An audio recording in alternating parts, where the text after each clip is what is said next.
Tapos building ba kayo o sa kampon nyo lang? Ayun. Anong gusto nyo gawin? Sa tingin nyo, hindi kayo mahuhuli no? Ha? Matawad. Ano na? Ando na nga tayo gagaling. Ngayon, ay papangako mo ba? Hindi sa akin, hindi sa ating dakilang Panginoon. Ikaw bata ka pa. Bata ka pa. Kung hindi mo titigilan ng ginagawa mo, marami kang pipinsalaing bata, matanda. Sino nagbigay sa'yo ng karunungan na yan? Saan mo natutunan yan?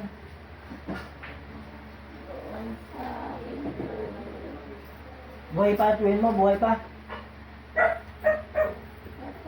Patay na. O ngayon, gusto mo, tawagin ko pa kaluluwa ng tuwin mo. Ha? Para malaman nyo. Kahit kayo patay na, at kayo nagkasala, pwede kayong hugutin. Wag na. O ngayon, kaya mong sunugin yung gamit na yan. Para matigil na yung salit-salilahing karunungan na paminsala, pagbibigyan ng sakit. Tandaan mo ito, may pamilya ka, wala. May pamilya ka, wala. May magulang ka, wala. May mga kapatid ka, wala. O ngayon, huwag mong sayangin ang pagkakataon.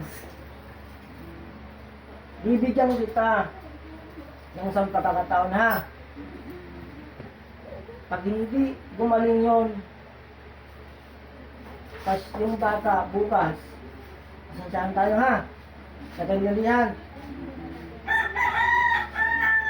Ayaw kitang bigyan ng... Hindi na maulit. Kilala mo ako? Hindi kita kilala. Nakapila rin ako nung panahon sa San Antonio. Nagtrabaho din ako ng ilang taon. Hindi kita kilala. O ngayon, kilala mo na ako. Nagtaka ka siguro kung bakit ka nahugot yun, no? Ha? Bata ka pa, huwag mong antayin na ikay maglakad ng naka-wheelchair, ha? Gusto mo ba yun? Gusto mo maglakad ng naka-wheelchair? Hindi. O sige, hingi na tawad sa Panginoon. Taas ang kamay. Taas kamay. Dalawang... No, banggit.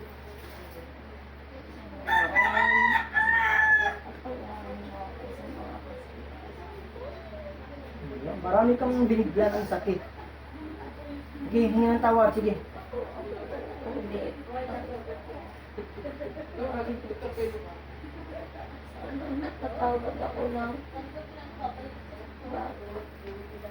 naggawa ko ng kasalanan.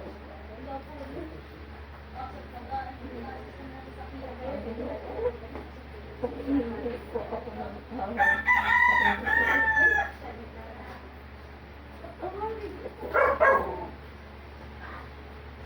ako yung hihingi ko ng tawag sa kanyang tatay.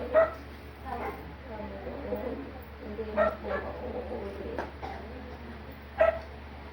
Pwede mo talagang ulitin nga.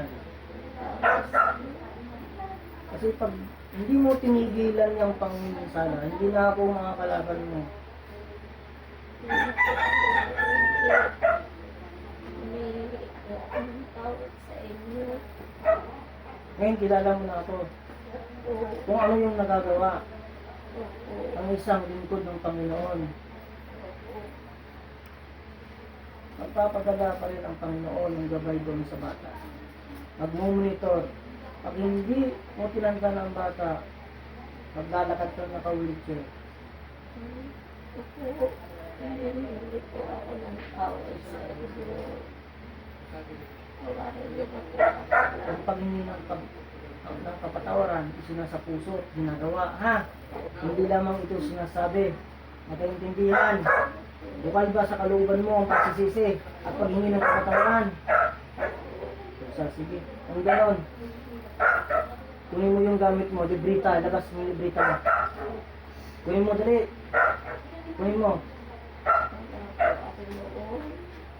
Wala kang babasahin?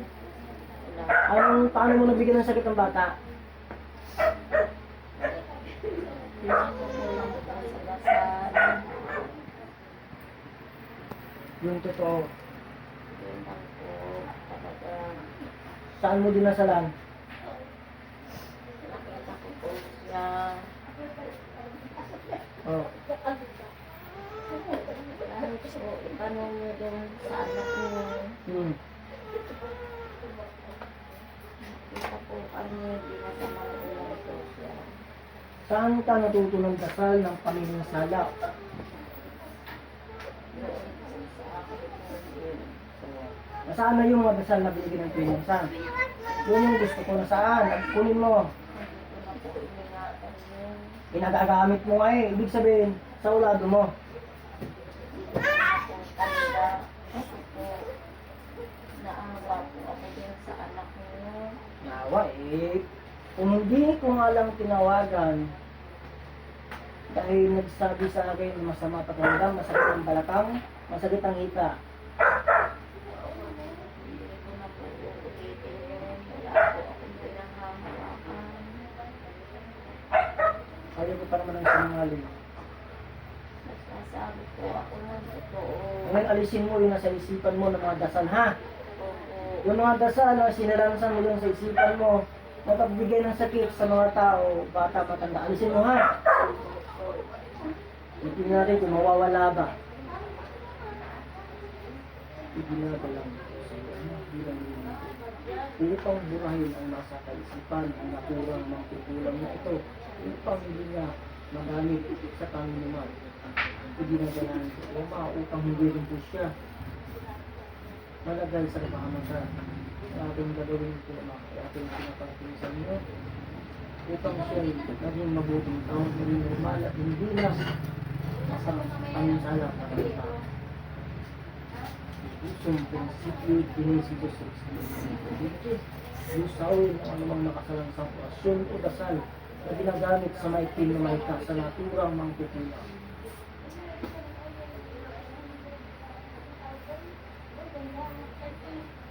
Inalis mo rin yung sakit sa bata. Wala na. Bakit wala na? Pinalis na. Sino nag-alis? Yung ang kagamot. Sino magagamot? Yung tatay mo. Tinulang ko. Pinula mo.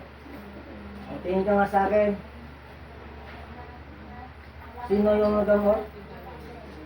Tatay mo. Batang tinulang ko. Ako yun. Patawad ko. Hindi na po mauulit. Huwag mo lang ulitin, ha? Yung pagsisisi mo dapat ginagawa mo, ha? Dahil pag hindi mo tinupad,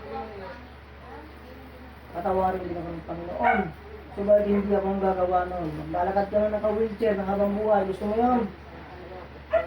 Diba? Sige, tayo na tintindihan. Ha? Merong magagabay doon. Maglingkod ng Panginoon. Awanas, pag hindi mo pinagaling, hihingi kami ng basbas sa Panginoon. Upang kayo hindi na rin makapanginsala pa habang buhay. Nagintindihan?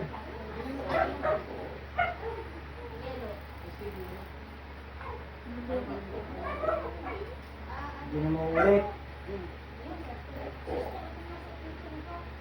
Hindi kita bigyan ng hindi kita paparusahan. Kasi nangangakoy ka eh. Taos puso eh. Pero once na hindi mo tinupad ang ginawa mong ito,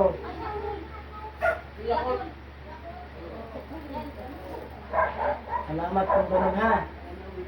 Ngayon ikay patawaran mo ng Panginoong Jesucristo sa iyong mga kasalanan. Ngayon pagsabi kong alis, alis, ha. Sa pangalan ng Ama, Anak at ang Espiritu Santo, alis sa katawan ng pasyente. Nay, gising, Nay. Oh, ba't kayo umiyak? Panasig, panasig.